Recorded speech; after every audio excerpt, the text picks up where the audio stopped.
E rieccoci insieme, cari telespettatori. Adesso apriamo un capitolo verde di ambiente, di salute, di natura, di tanti aspetti che ci fanno bene alla salute e vedendo anche quelli che sono negativi invece che purtroppo ai noi ci circondano.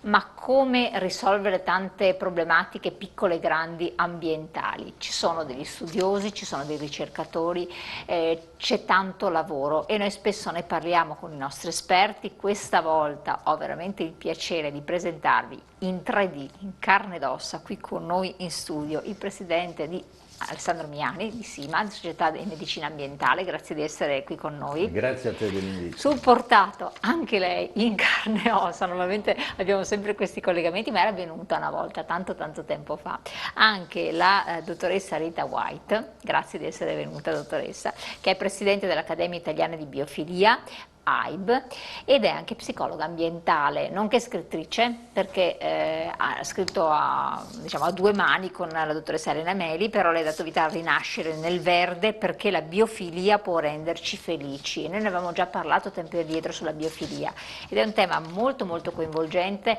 e dobbiamo trasmettere un po' anche di serenità a chi ci ascolta, perché siamo bombardati da 3000 elementi perturbanti e negativi e trascuriamo l'ambiente visto non tanto come problematicità, ma come aspetto del benessere della nostra vita, vero?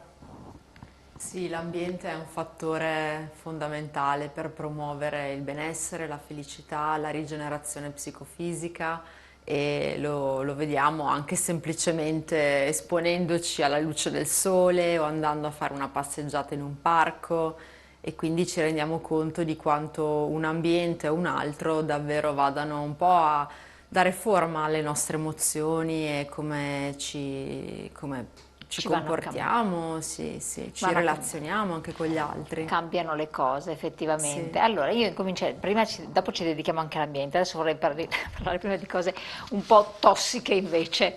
Allora Presidente, avete fatto uno studio recente sulla riqualificazione degli edifici obsoleti. Sono 190 miliardi di euro di benefici economici nell'Unione Europea, però di fatto gli ambienti insalubri sono tantissimi. 112 milioni di europei vivono in questi ambienti poco sani. Poi la dottoressa ci darà i risvolti anche psicologici del vivere bene, eccetera. Ma cosa ne emerge sostanzialmente? Quali sono questi ambienti poco sani? Ma fondamentalmente si tratta dei luoghi della nostra vita e del nostro lavoro, gli edifici. Molti edifici in Europa, anche nel nostro paese, sono stati costruiti negli anni 50, subito nel primo dopoguerra, negli anni 60, una grande quantità, e in quegli anni non c'era una conoscenza così approfondita né magari una disponibilità di denaro per creare degli edifici che oggi chiamiamo salubri, ossia che possono promuovere il benessere e la salute delle persone.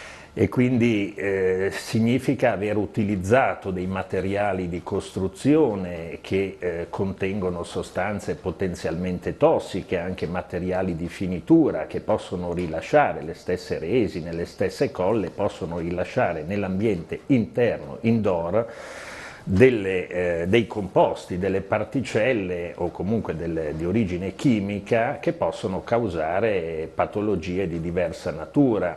E lo stesso riguarda anche magari una scarsità di illuminazione naturale all'interno di questi edifici, che ha anch'essa delle ricadute negative sulla salute, ma anche sulla produttività, magari nel caso di un ragazzo che studia a casa o di un lavoratore che lavora in un ufficio. E poi anche la ventilazione, ecco, all'interno degli edifici, la qualità dell'aria, ma anche la ventilazione naturale. Se noi apriamo delle porte e delle finestre verso l'esterno, deve poter circolare dell'aria. E non tutti gli edifici sono stati progettati per creare una ventilazione naturale corretta. Quindi oggi siamo costretti a rifarci a ventilazione meccanizzata, a sistemi di purificazione dell'aria, perché noi comunque trascorriamo all'interno di questi ambienti confinati, si chiamano così, 22 ore al giorno circa, tra lavoro, vita e via dicendo, e lì l'inquinamento e gli inquinanti sono 5 volte più importanti, più abbondanti che non all'esterno, e quindi dobbiamo proteggerci lì. Peraltro già oggi nel mondo e nei paesi civilizzati il 58-56% della popolazione vive nelle città. Le Nazioni Unite prevedono che questo dato salga al 68% entro il 2050, e in Europa, noi siamo un po' avanti come Europa, già oggi il 75% della popolazione vive in aree urbanizzate. Quindi il futuro e anche il presente della salute pubblica si gioca fondamentalmente nelle nostre città e negli edifici che la compongono. Ecco, ma quello, vedevamo anche un po' delle immagini prima, che mi lascia perplessa, è il fatto che l'ambiente fuori nelle città è inquinato, perché ci sono per una marea di ragioni, lo sappiamo purtroppo.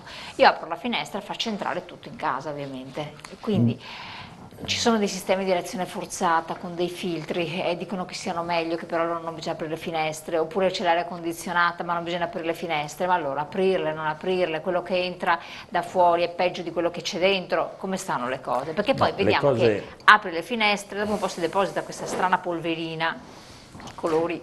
No, ma è chiaro, capisco che possa creare un po' di confusione, però ecco, di base consideri che noi con la nostra vita all'interno delle case, degli uffici, creiamo dell'inquinamento. In parte entra dall'esterno, ma la gran parte lo produciamo noi con le attività di cottura dei cibi, con le attività di pulizia. Gli stessi prodotti per igiene della pulizia di casa rilasciano delle sostanze che sono tossico-nocive. E voi donne nei vostri bagni con gli smalti piuttosto che altri prodotti per togliere lo smalto, ecco, si crea un ambiente assolutamente tossico-nocivo.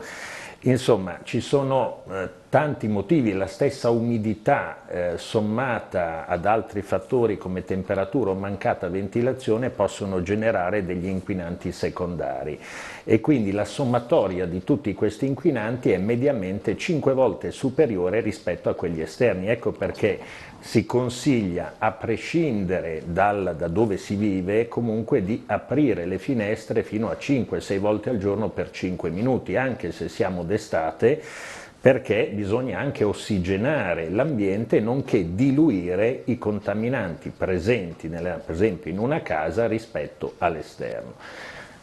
Ovviamente l'anidride carbonica non è tossica, però crea torpore, può creare mal di testa se è eccessiva, e sicuramente ci riduce la nostra capacità di concentrarci, di lavorare e via dicendo, e quindi arieggiare fa bene. E peraltro aggiungo questa cosa perché i contaminanti, gli inquinanti sono di origine chimica, fisica, ma anche biologica. Tra gli inquinanti biologici, che sono irritanti e spesso provocano allergie, ci sono per esempio diciamo delle particelle che derivano dalla presenza di acari. Ecco, gli acari sono degli animaletti che diciamo, vivono in assenza di ossigeno, quindi ecco perché si consiglia la mattina di aprire le finestre della camera, perché ossigenando noi andiamo ad uccidere questi animaletti che possono portare a sviluppo di allergie e via dicendo. E questo è molto molto importante da tenere ben presente, professore. Proprio una parentesi, dopo voglio passare anche alla dottoressa. Società Italiana di Medicina Ambientale. Voi fate tante cose quando ci sono anche degli eventi che possono provocare dei danni all'ambiente, danni alle persone. In che modo agite?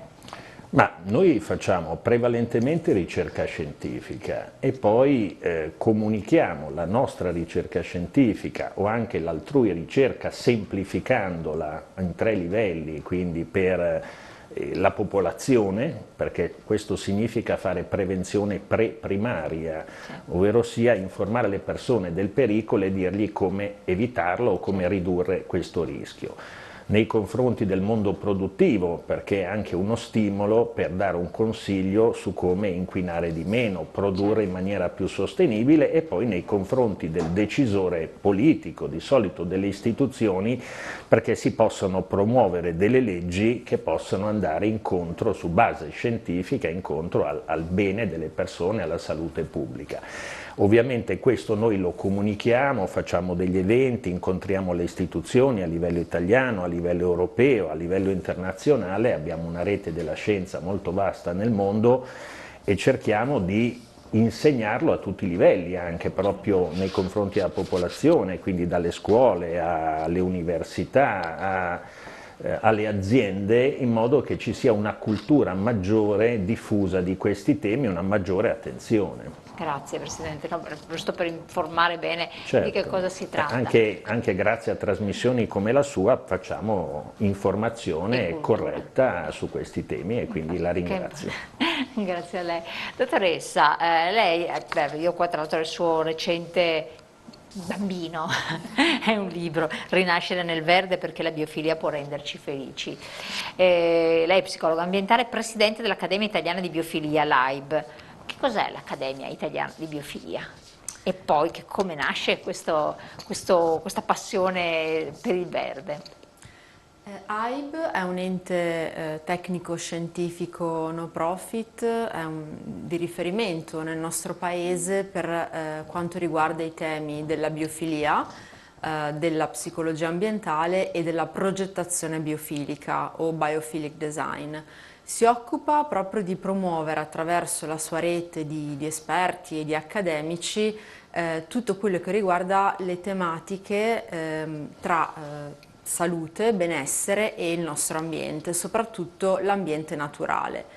Quello che facciamo è promuovere iniziative di educazione, formazione, divulgazione, ricerca, pubblicazione verso i cittadini, verso gli esperti, i professionisti, verso diciamo anche proprio il pubblico anche specialistico di quello che è appunto il rapporto tra persone e ambiente e come dovremmo stimolare una relazione più positiva tra uomo e natura per giovarne noi in primis, ma anche per giovare l'ambiente stesso, perché se ci pensiamo, più noi abbiamo un rapporto sano e positivo con il nostro ambiente, più siamo inclini a prenderci cura dell'ambiente stesso. Infatti, progettazione biofilica vuol dire progettare, se ce lo spieghi lei, in Italia a che punto siamo? Vuol dire progettare proprio utilizzando la scienza che ci indica come connetterci con la natura in modo efficace nei nostri spazi di vita, Un quindi esempio. le città, gli uffici, le scuole, davvero tutti i luoghi, gli ospedali. Ecco, in Italia stiamo iniziando ad avvicinarci a questo approccio, anche perché appunto, come dicevo, è un approccio che si basa sull'evidenza scientifica e quindi non più solo su diciamo la creatività o quello che può essere l'intuizione del progettista o dei progettisti, ma proprio su quelle che sono le evidenze dei bisogni umani fisiologici, quindi fisici e psicologici per quanto riguarda l'ambiente, soprattutto l'ambiente naturale, perché noi abbiamo bisogno di natura. Non è una questione estetica, un trend, una moda, è proprio un bisogno Cioè, ad profondo. esempio, l'uomo che è in una navicella spaziale asettica completamente o che passa tutta la giornata in un ufficio asettico, non sta bene completamente, potrebbe ammalarsi. È interessante che ha usato proprio la parola navicella spaziale, perché tanti studi sono stati fatti proprio all'interno di questo ambiente per studiare l'impatto, ad esempio, delle piante, di certe forme naturali in questi ambienti considerati estremi, come sono le navicelle spaziali, per promuovere una vicinanza con la natura, nonostante ovviamente l'ambiente davvero appunto estremo. E si è visto che anche delle forme geometriche come quelle che ricordano i rami degli alberi, piuttosto che alcune piante all'interno di questi ambienti, promuovono il benessere e riducono lo stress degli astronauti durante le missioni. Ah, E quindi è molto interessante vedere che anche con dei piccoli elementi davvero riusciamo immediatamente a giovare della presenza della natura, anche in forma indiretta appunto, perché colori, forme naturali, materiali naturali vanno a innescare nel nostro cervello delle risposte molto positive, perché abbiamo questo legame profondo con la natura che si chiama biofilia. chiaro. Negli uffici, prima parlava il Presidente di ambienti poco sani dal punto di vista di aria che si respira, di emissioni tossiche, negli uffici e quindi negli ambienti di lavoro si può ricreare un ambiente biofilico, compatibile con la nostra natura?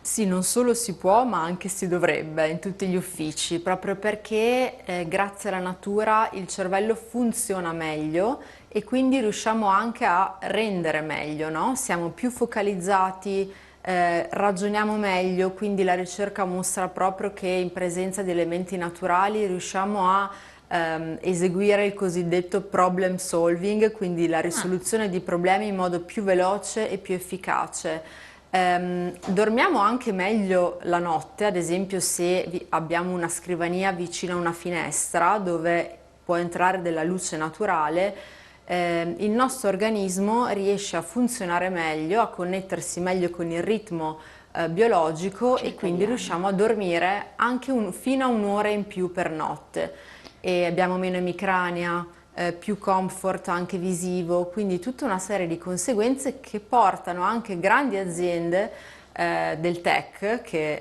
appunto che non nominerò ma che immagino possiate intuire a quali mi riferisco, ad adottare questo approccio per i loro uffici, proprio perché vogliono stimolare un funzionamento ottimale del cervello e del corpo dei propri dipendenti e di Quindi stimolarli qualche proprio. consiglio quale potrebbe essere per chi ha un ambiente magari, ma io vedevo anche le immagini, sto pensando anche alle abitazioni che a volte sono molto asettiche di necessità perché avere le piante all'interno non sempre è possibile, però qualche consiglio quale potrebbe essere?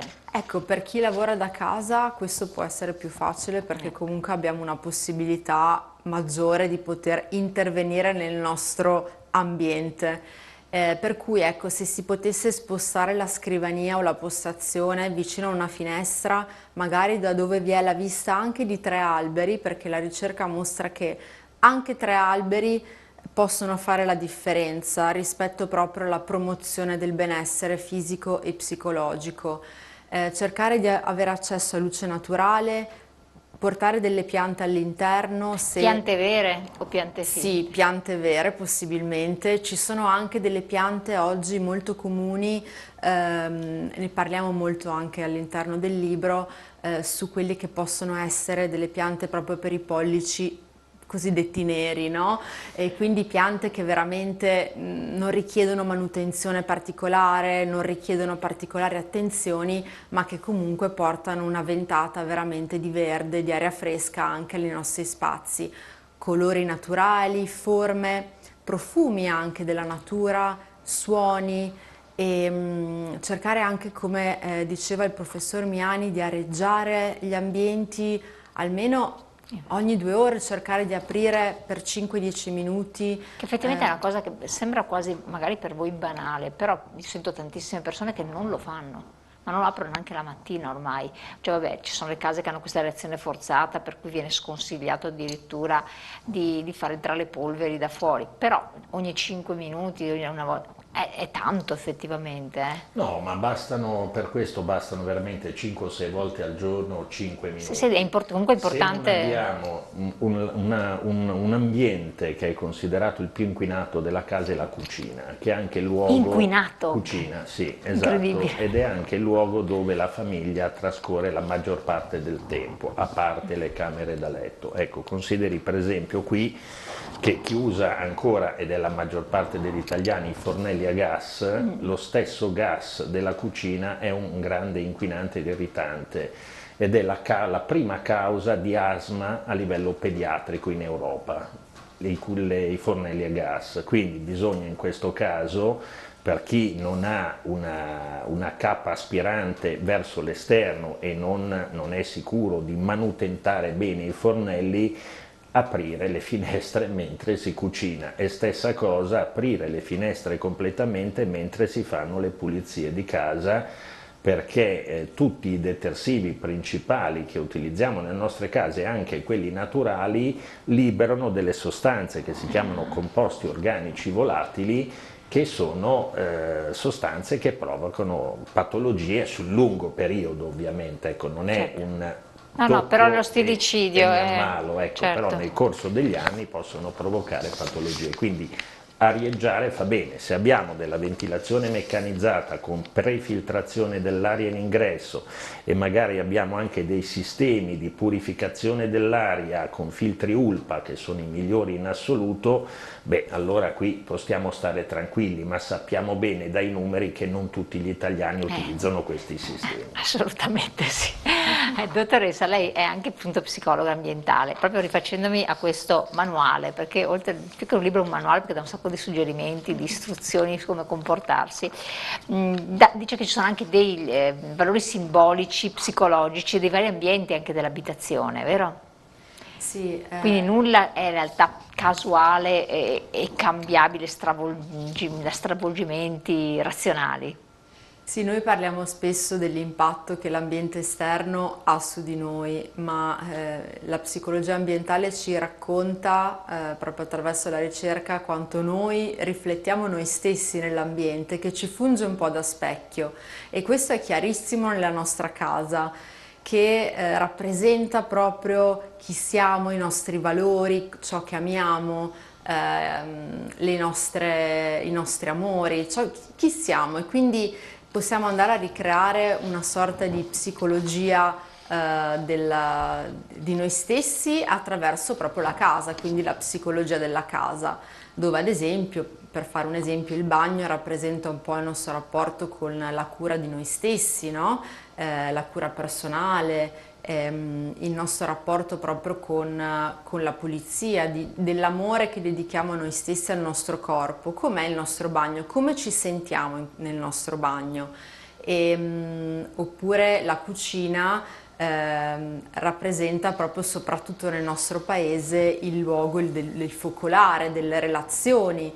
Quindi com'è la nostra cucina? È una cucina, diciamo, propensa ad accogliere relazioni, oppure è una cucina dove diventa più un nostro spazio di personale oppure di coppia? Ecco, ogni luogo racconta in modo veramente molto evidente chi siamo, e possiamo davvero rintracciare una mappa del nostro sé più profondo, andando un po' a studiare quelle che sono le simbologie inconsce, diciamo No, perché così. infatti è molto bello, scusa se l'ho interrotta, che lei pone anche delle domande, no? Come ti senti, tipo l'ingresso, ti accoglie bene la tua casa, ti riceve bene il tuo soggiorno, c'è un benessere? Sono delle domande che possono sembrare così banali, però effettivamente uno quando arriva a casa non si pone sempre il problema, sto bene in questa stanza, mi trasmette questa sensazione, mi propende ad andare a mangiare, per esempio, se è una cucina, o a volte a fuggire, perché ci sono case che ti portano ad uscire invece che a starci dentro, non riposare come la camera da letto, ma fare altre cose, oppure sono legate anche a esperienze negative. E questo è un altro aspetto psicologico molto importante, quindi trasformare l'ambiente dove viviamo in ambiente positivo, forse la natura ci può aiutare. Sì, la natura può certamente aiutarci e anche mostrarci un po' il nostro rapporto unico con la natura, nel senso che appunto la casa è l'unico posto al mondo dove noi abbiamo un, diciamo, potere semi-assoluto di cambiamento, no? Perché il resto sono luoghi che condividiamo con la comunità. Ecco, questa è un'opportunità, una responsabilità, e la nostra casa può aiutarci anche a coltivare la nostra biofilia, il nostro rapporto unico con la natura. C'è chi ama particolarmente il mare, ad esempio, quindi perché non mettere immagini del mare o tonalità che ricordano il mare, suoni e oggetti e degli elementi che cerchino di appunto rafforzare quel rapporto che abbiamo col mare. e magari aiutarci a stare meglio proprio grazie a questa connessione che riusciamo a vivere nella nostra casa. Quindi ambiente naturale, piante all'interno, piante che si possano vedere, tutto quello che è meno grigio possibile. Ecco, questo è un punto interessantissimo, nel senso che da ricerche recenti si è visto proprio che le nostre città, i nostri ambienti stanno diventando sempre più grigi. Si è visto proprio analizzando gli oggetti di uso comune negli ultimi 200 anni che la maggior parte degli oggetti che ci circondano e che utilizziamo ogni giorno sono grigi. E quindi davvero stiamo diventando una civiltà grigia e anche questo riflette in modo diretto e indiretto una parte appunto di chi siamo e Certo. di cosa stiamo proiettando fuori, ma si riflette anche dentro di noi, perché il colore grigio va a stimolare in un modo particolare rispetto ad altri colori che possono essere più Certo. naturali. Il grigio ci porta un po' giù, lo connettiamo molto all'ambiente artificiale e quindi non va a stimolare in modo positivo come può fare un colore naturale e un colore che invece ci richiama alla vita, ma invece il grigio sappiamo o il nero sono colori che richiamano insomma, a qualcosa di artificiale, di più lontano dalla natura appunto. Quindi riflettiamo anche sui colori nelle nostre abitazioni. Siamo giunti al termine, allora io vi ringrazio tantissimo, ricordiamo Rinascere nel Verde perché la biofilia può renderci felici della Giunti, che è questo manuale che dà tanti spunti di riflessione molto interessanti, mi ha dato lo spunto appunto per chiamare la dottoressa, chiamare anche il presidente con cui abbiamo spesso occasione di raffrontarci ma a distanza perché continuano, sono dei pungoli importanti che ci devono far riflettere. Grazie ancora. Lei una battuta di chiusura, Presidente, al volo? Al volo posso dire che tutto quello che è stato detto oggi sono cose tutto sommato semplici da realizzare anche nel nostro quotidiano a basso costo, dalla ventilazione naturale alla scelta di piante indoor, di materiali, di colori, ma anche un quadro, una fotografia o quant'altro ci ricorda la natura, fa molto bene alla nostra salute, ma per quanto riguarda il mondo produttivo, le percentuali di impatto sull'aumento della produttività, sulla riduzione di malattia dei dipendenti, per esempio di un'azienda, sono percentuali molto molto significative che quindi aiuterebbero anche l'economia complessiva se adottati. Grazie Presidente, grazie mille, grazie a lei dottoressa, grazie a voi di averci seguito, chiudiamo anche questo capitolo, a voi buon proseguimento e ci vediamo presto.